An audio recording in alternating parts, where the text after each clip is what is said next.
Hello. I think today's live stream is going to be very interesting for everyone who has any interest in photography. I'm Matthew Jordan Smith. You can catch me here every single week on YouTube, on Facebook, on Twitch, on Twitter. Make sure you subscribe to my YouTube. That way you'll get a notification every time I go live. Doesn't matter where you are in the world and what time zone. That way you'll be sure to check it out live. Whew. I'm a little sore this morning from my workout, and I did 2 workouts yesterday, and maybe that was too much because my back absolutely feels it. But today I want to share with you something that I'm going to do right away. Let me just jump right into this. Today's presentation, I'm going to give a little bit about life in Japan, and then we're going to have a lot of fun. So recently I did a job for a client here in Japan, Shiseido, and I want to share a little bit about this because it was so interesting, and I'm definitely going to take part in this right away. So this is all about how to relax. And, I think we all need that. Here we are, the end of the year. We all need to relax before the holidays kick in hardcore. So Shiseido has 3 stores here in Japan, here in Tokyo. There's 3 in the Ginza area. Ginza is the shopping area of Tokyo. I mean, all of Tokyo is really a shopping area, to be honest, but Ginza is definitely special. High-end shops, luxury stores, all of that and more. So I was in Ginza shooting for my client, and they have something really amazing at the flagship store in Ginza here in Tokyo. There are these amazing relaxation pods, and these are state of the art. It's the only one in Japan, maybe the only one I know of in the world, but these are these incredible relaxation pods. Now, at these pods, you get a real experience. It's not just you like going to get a massage. This is a much deeper experience. You're in a relaxation room, so it's sight, sound, smells, all these things that help the senses really relax. So you hear something that makes you relax. You're smelling this scent that just is relaxing, number one. And you're in this very futuristic situation that makes you feel like you might be in a movie or something. These relaxation pods are absolutely incredible, and I really love them. I had to shoot this for my client, and it was my first time hearing about it. And now I think I need to go and take part in this myself. So this is what the pod looks like. They're futuristic.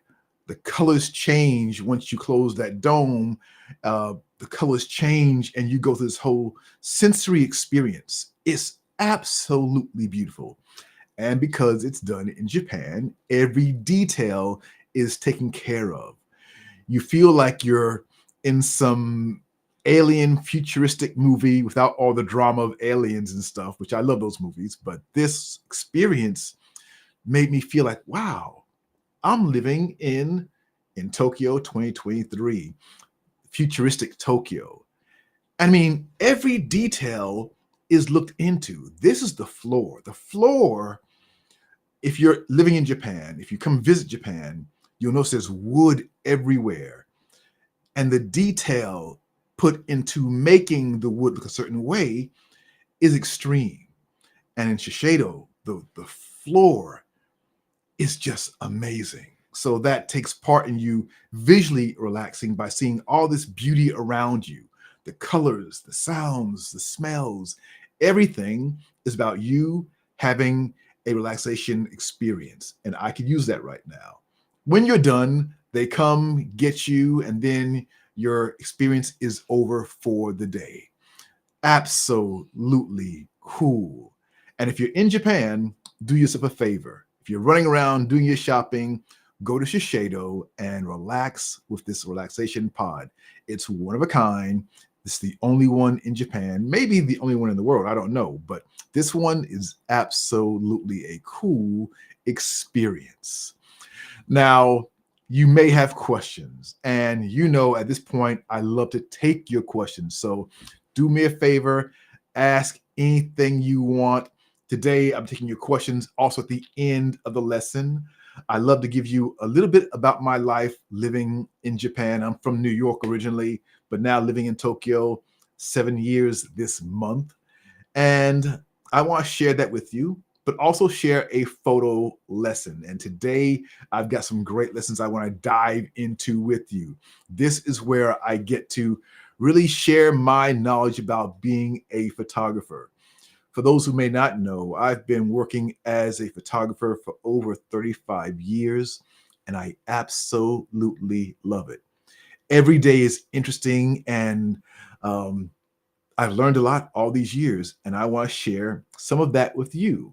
So all this month of November, I'm going to be giving you assignments for you to take part in, have fun, and increase your knowledge about being a photographer. And of course, uh, share your process along the way, ask questions along the way. I want to dive into that starting right now. So let's go into all of that. It's time for this week's lesson.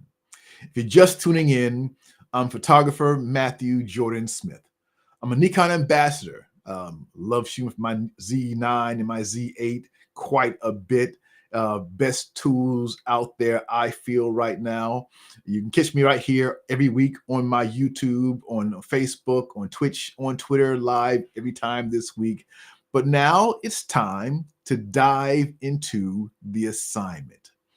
So today, I want to give you an assignment of panning. For those who may not know about the panning experience, let me just go into that. Maybe you're wondering, what is panning? Well, if you photograph moving objects like a car or even people, a runner, maybe you want to do an interesting image to show what it feels like to show speed. When we talk about shutter speeds, we can freeze the moment, but sometimes you don't really get the feeling of the moment in that speed. Panning is when you take your camera, you use a slow shutter speed, and you follow along with that moving object or person or vehicle or whatever. So this is the example of panning. Everything in the background's blurred because you're using a slow shutter speed, and you are trying to keep pace with whatever object or person you are trying to photograph. It does take a little bit of practice, but it's a lot of fun doing it. So this shot's in Tokyo. People come to Japan and they want to do the Mario Karts. It's a big deal here. I think every tourist wants to jump on a Mario Kart and fly around Japan. It's a big deal. It's a big tourist attraction, and they're fun to photograph. So now that COVID is over and people can visit Japan again, they are out and about and flying all over the place. And I guess they're having a lot of fun. But you can do anything when it comes to panning. It can be a person walking fast or running or on a bike or in a car or whatever. It's totally up to you. But what I'd like for you to do is experiment with panning. Anywhere you are in the world, you can do this assignment. And if you have questions, definitely ask your questions now, because this is a lot of fun to do. I do it all the time. I'll give myself an assignment to just go out and, have fun panning pictures. I get tired of just doing the same old thing all the time. That's what's great about photography. It's never the same.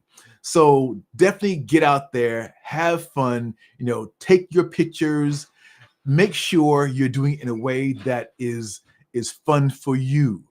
This is an assignment that I'm going to give every single week. This week is all about panning.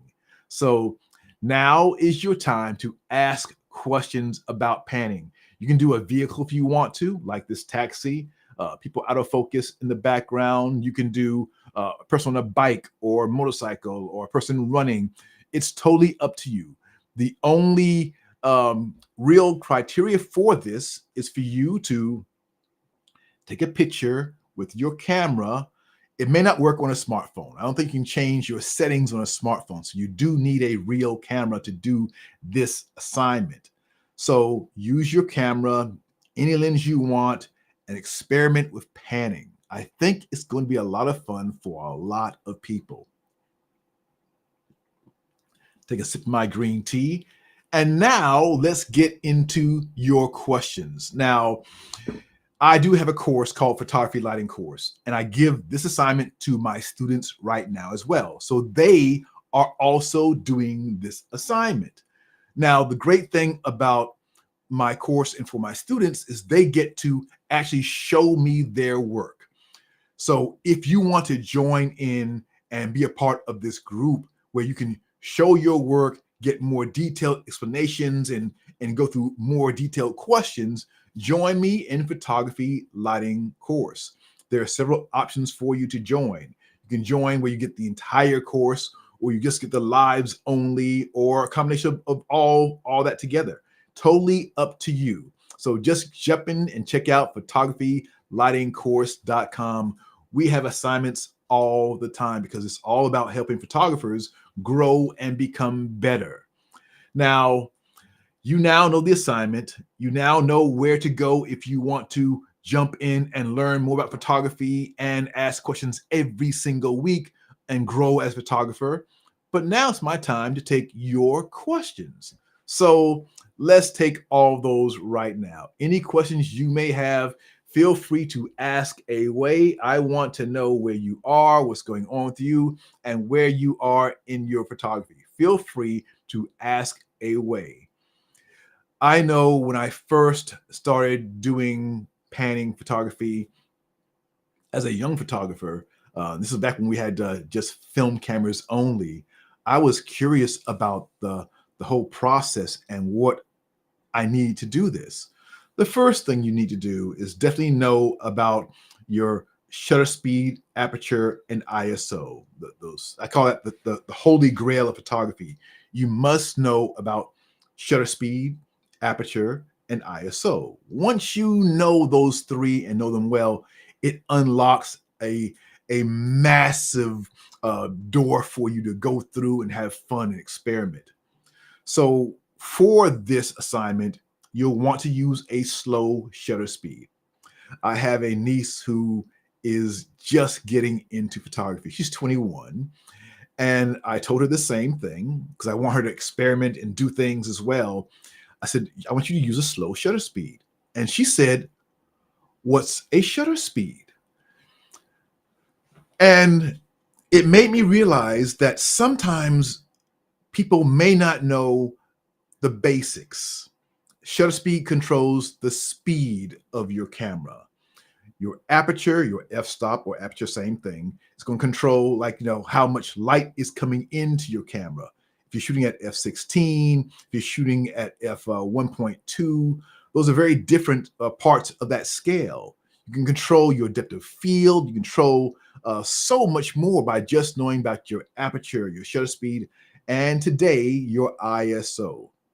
Someone last week actually was asking about dual ISO, something that's pretty new in a lot of cameras now.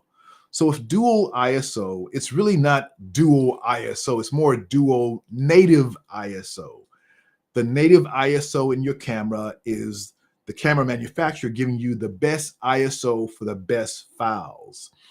But now a lot of cameras have two different native ISOs, one for a lower ISO for the best clean files. And because today we all shoot at high ISOs because we can, there's now a native high ISO. I haven't done a lot of experimenting yet with them, but I will very soon.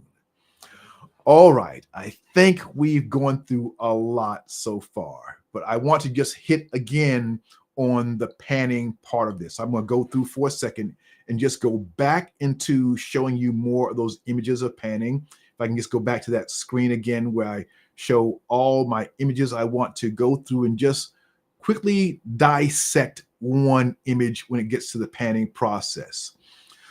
So look at this image of the guy on the moped. He is zipping through a busy area of Japan, Shibuya, where there are literally thousands of people all the time. All those people are a blur because I'm using a slow shutter speed. And I'm trying to keep my camera as steady as possible as I move along with the bike. So you move based on the target you're shooting. If it's a person, maybe you're moving a little slower. If it's a car going fast, you're moving fast. You move at the pace of the person or object that you are panning or photographing. Have fun with this one. I think this is really going to take you to the next level as a photographer. So, all right, I'm going to say goodbye for right now. This is your first assignment for this week.